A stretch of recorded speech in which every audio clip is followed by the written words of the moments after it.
guys. This is just my little Hello. passes here so far. Actually, if I give you the seat here, and Sure, there must be more. yeah, Wow. I'll grab my seat. you sit here, and I'll just ring through to Anita, Sarah. We'll be outnumbered today. I know. We've got 4 people sick today. And that sort of drops our numbers down drastically. So Bruce is from Yale University, but they run the DART Art Center at Centre Columbia. out of Columbia. So, well, which I'm from depends on what time of year it is. I'm more from Columbia than from Yale, Yeah. actually. So. Oh, okay. Cool. So, Con, when we get on to Lee, will you be able to sort of introduce? I'll introduce them and then we'll get started, and then Bruce and Gary, you've done this before. Absolutely. 1,000 times.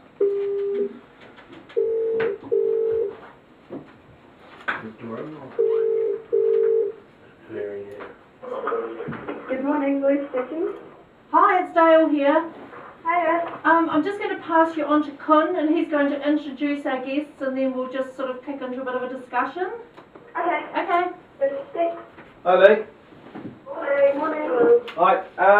Here with us we've got Bruce Shapiro, who is the director of DART. The Art Center for Journalism Yep. and Trauma. DART Centre for Journalism and Trauma, and with him is Gary Tippet, who has been working for, has been part of DART for Since 2004. since 2004, and has been a senior writer for The Age for the last 20 odd years. What DART does, I think the easiest thing is probably for Bruce to introduce it and let you know, and then you guys can, everyone can put in questions after that. Sure. So you guys, can you hear okay? Yeah. Cool. Okay. Well, I'm really happy and actually honored to be here, especially here in Christchurch, where the rest of the world is learning from you guys how to do good journalism under very difficult circumstances. It's really important. Gary and I both work with the DART Center for Journalism and Trauma, which is DART, which is a global resource center based in the U.S. but with an office in Melbourne and an office in London. A global resource center for journalists who cover violence and conflict and tragedy of any kind. So everything from family violence and street crime up to war and international human rights. We're really interested in 2 different sets of issues, both of which I think it sounds like relate a little bit to stuff you've been talking about as journalists. One is about the ethics and practices and craft, the stuff we need to know when we're writing about people who've been through very difficult things, or when we're putting them on television or on the internet.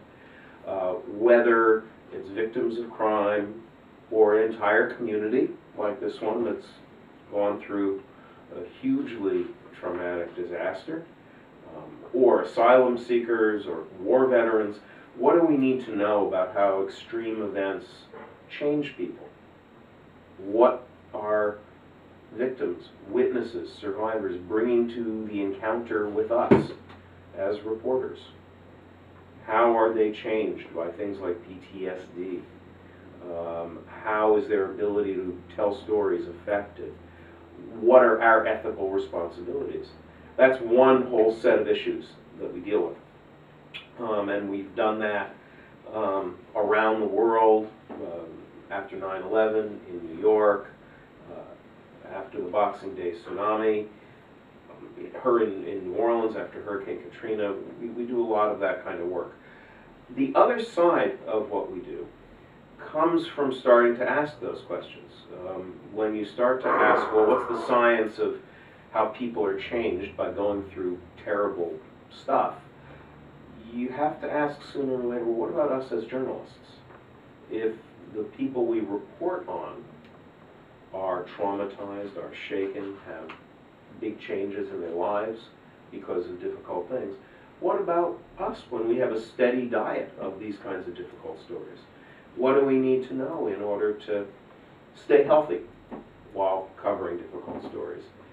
how do we know the difference between being distressed, upset in a normal way, and when we're really in trouble?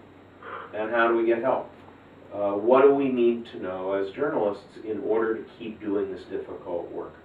The example I use, the way I think about it, is that you wouldn't send someone, even any of you as student journalists, you wouldn't go out to cover a football game if you don't know what the rules are. You don't know what a goal is, if you don't know what the ref's rulings are, if you don't know what offsides means. But journalism throughout history has sent people out to knock on the doors of parents who've lost children, or to report from front lines of wars without knowing anything about trauma, without knowing anything about how people are changed. That's wrong. If you're going to cover legislation, you want to know how a bill becomes law.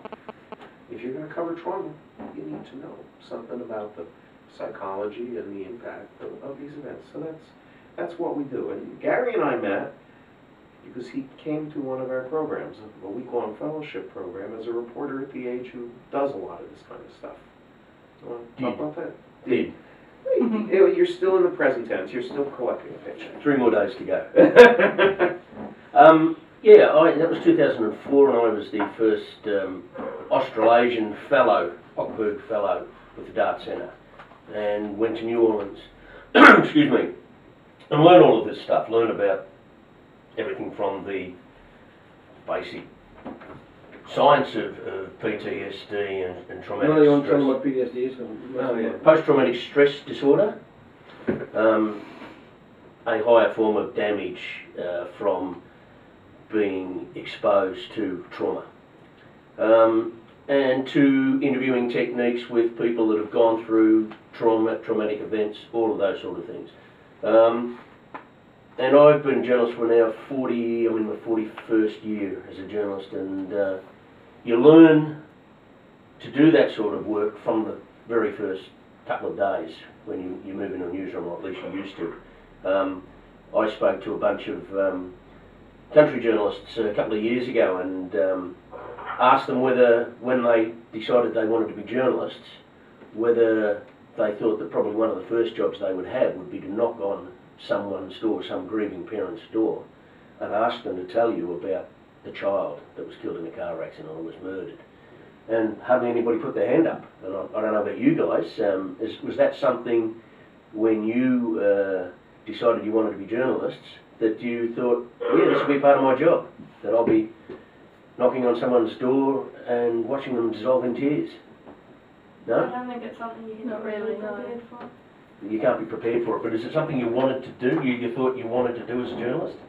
Never really thought about it until Con sort of mentioned it and started bringing it up, and then it sort of made you think about the tougher side of journalism that you have to deal with. Exactly, and I don't think any of us really expect that that's going to be one of the earliest jobs we get, because it's the young journos who find that they're sent out on those jobs, and they go, as I did, totally unprepared, excuse me, and you learn how to cope, you learn how to get the best out of those people that you're talking to from trial and error, and that can often cause all sorts of problems for both them and us. One of the things that we do at Dart now is basically think about how we deal with people who are suffering from stress, and how we can be much more ethical in our dealings with them. And that's, I think, one of the really important things that you need to think about as journalists, to treat people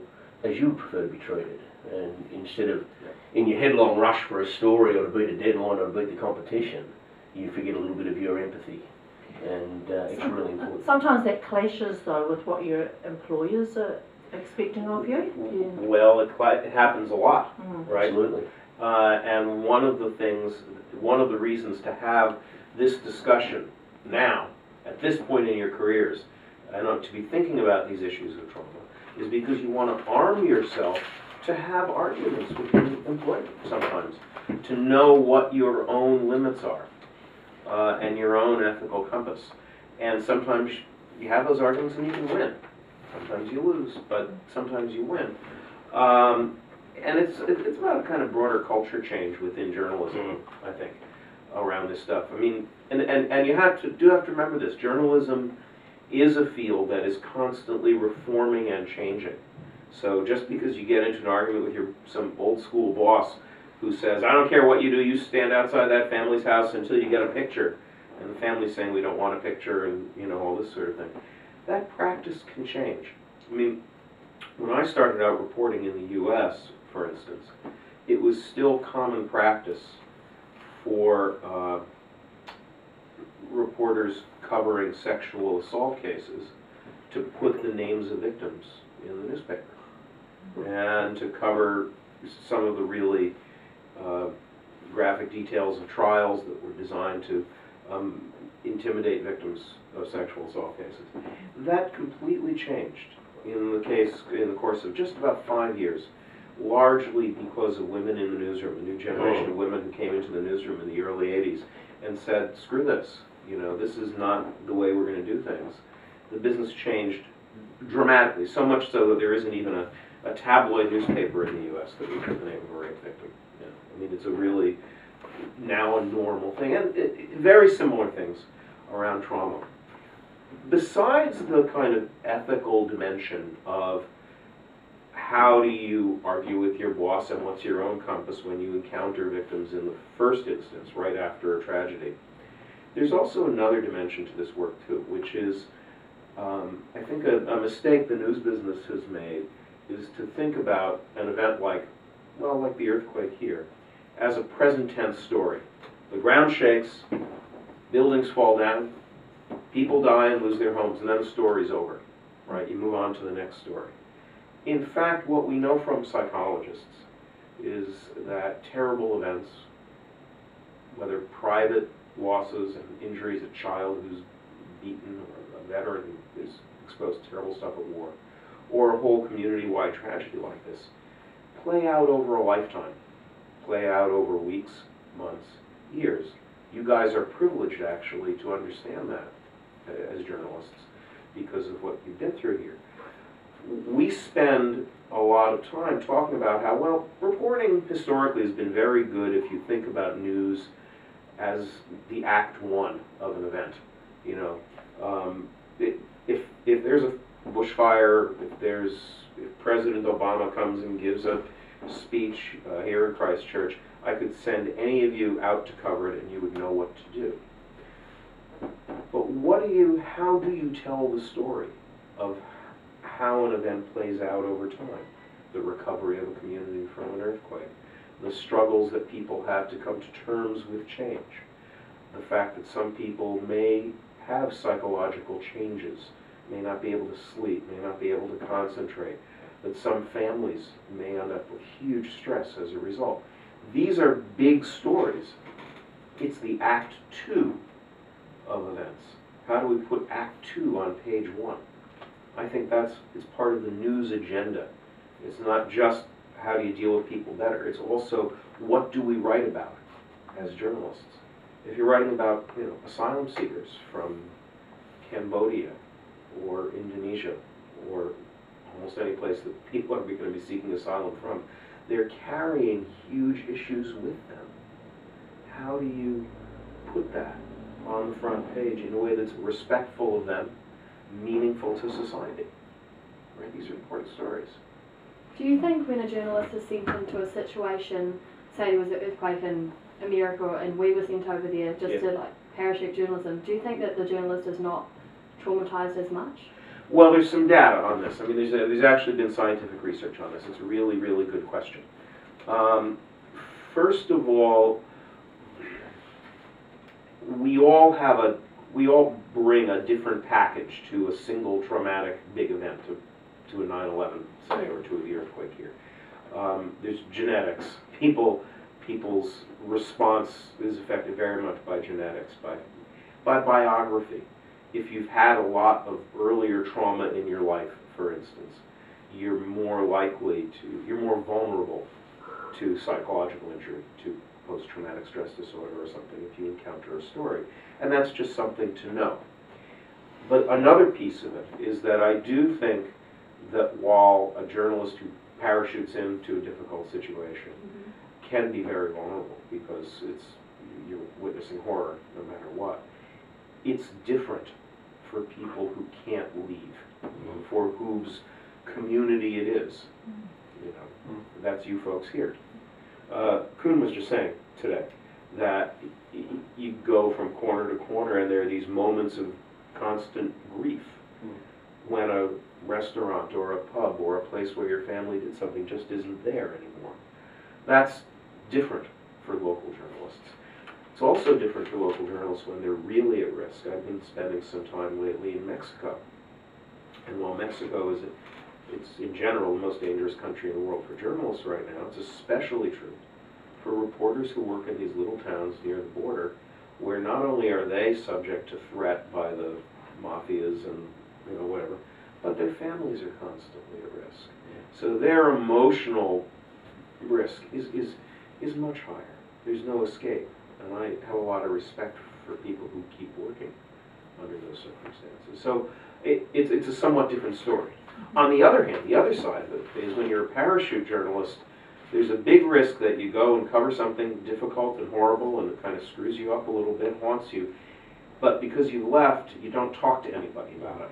And you carry it within you. That's very dangerous. The single most important lesson that we as journalists have learned from emergency services, from soldiers, from other kinds of first responders, which in a way as journalists were first responders, is that social connection and peer support is the most important protection when you're dealing with difficult assignments. And that's true whether you're talking about a war or a bad court case involving a lot of graphic detail, or a community tragedy like this. You need to be talking to your colleagues and staying connected. All the research all over the world shows this. That you can line up psychotherapists from here to Dunedin, and that's fine, but that's less important than journalists talking to one another as colleagues about the work that they do, about the struggles that they're having, and also family support and stuff like that. That's what predicts your emotional resilience, which is the word that psychologists use to describe your ability to recover from difficult assignments. Well, Gary, I was going to say. Yeah, I was going to say, well, one of the, I think you asked a question about, the editor is sending you out to do the intrusion, to hang around until you get the grieving parent or whatever.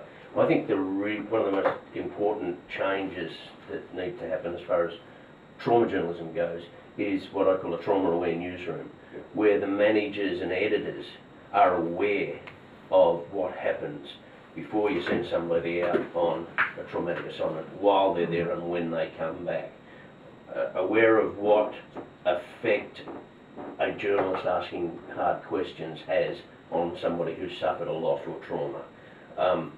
And, I've tried since after 2004, since 2005, to have my newsroom train up its managers so that they're aware of this stuff.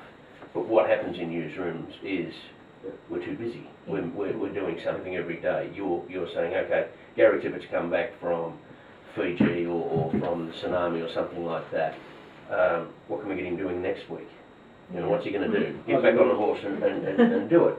And that's the business, but you're doing your newsroom, the journalist, and yourself some real damage by not being aware of what can happen. We have a case coming up in Australia about a young photographer who's suffering PTSD now as a result of covering anniversary journalism about the Bali bombings, and I can't go into too much about it, but if they had been aware or willing to work with that person, they might not have picked up the problem that she had in the beginning, and I did the job with her, some of the job with her, but when she came back and started to deteriorate and was blaming this job, they needed to move then, and that's what they didn't do. And I've been warning them since 2005 that if you don't look after your people with the knowledge that I brought back to my newsroom from New Orleans and that other people have brought back, then you're going to end up in court. And it's taken a long time, 8 years since I started spreading it. They're back, they're in court now. And once this one's over, that's going to set a precedent in Australia for how you look after your journalists. And that'll set a worldwide precedent. It's actually the first case anywhere in the world that's going to trial, assuming it still does. That's so. And that's scheduled in November, and that could end up in the company paying, if she's successful, massive damages, and set the precedent.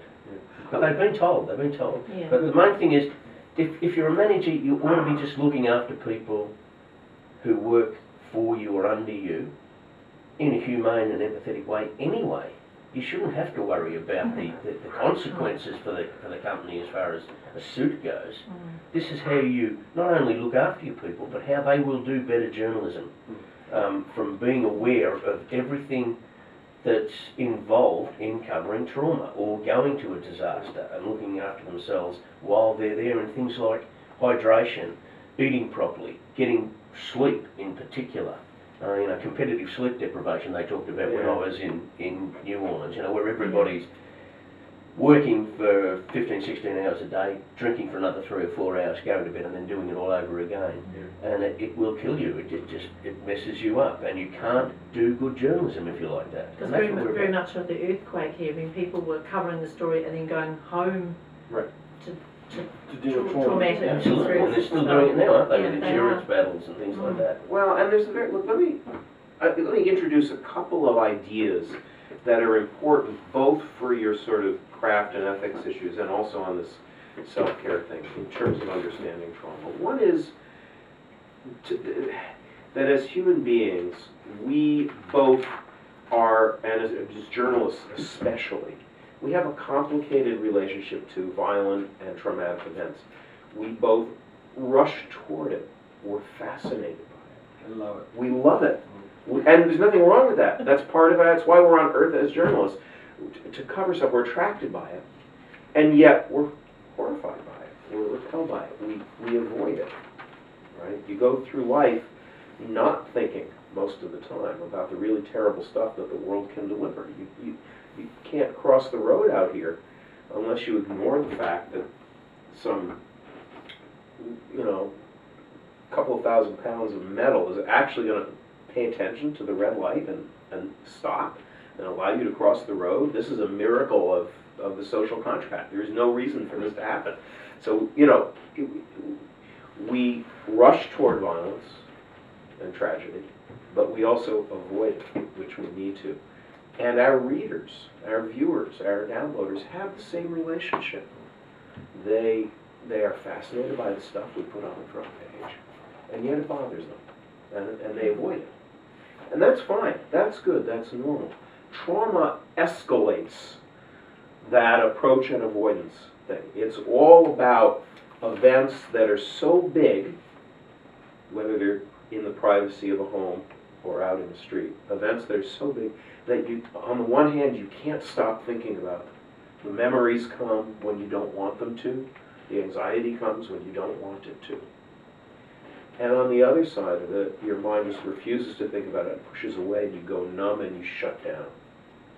People who are deeply traumatized, including many of the people we report on, are caught between wanting to shout their story to the stars, not being able to escape it, and being completely closed off from themselves in order to avoid being overwhelmed. And that's the essence of trauma. This idea of PTSD, of post-traumatic stress disorder, it's a psychological diagnosis, and I'm a journalist, not a psychologist, but as a journalist there's a lot in it for us, because what psychologists have learned, and this began with, in the 60s, with looking at Vietnam veterans and with women who've been beaten in their homes or sexually assaulted, who had certain common problems. What psychologists tell us is that these huge, overwhelming events affect people's memory. You get intrusive memory that won't go away, that interferes. They affect people's ability to control their own emotions. People stay often very agitated or can't concentrate or get angry more easily. And they, on the other hand, create a kind of withdrawal or numbing. When all three of those things are present at the same time, a psychologist will say that's PTSD. We don't need to worry about diagnosis, but we do need to think about the implications of that for us as journalists. Our sources, well, we rely on their memories. We rely on their ability to concentrate and trust and not get angry every time we sit and take a note or ask a question, or just trust enough to sit and do an interview. Right? We rely on their connection with the community and us, but also as journalists, we rely on our ability to concentrate and sleep and get along as colleagues. We rely on our memories profoundly, and we rely in particular on our empathy. And if we are injured to the extent that that you lose those things, people get profoundly damaged as journalists. So, because an interesting example at the DART conference in Adelaide last year, you can probably recall from that BBC reporter who went back for an anniversary. For an anniversary report in a place in Uganda, I think it was, of a massacre. Remember that story? Salisara. oh, it's, no, I think it was. she wasn't. No, she wasn't. That was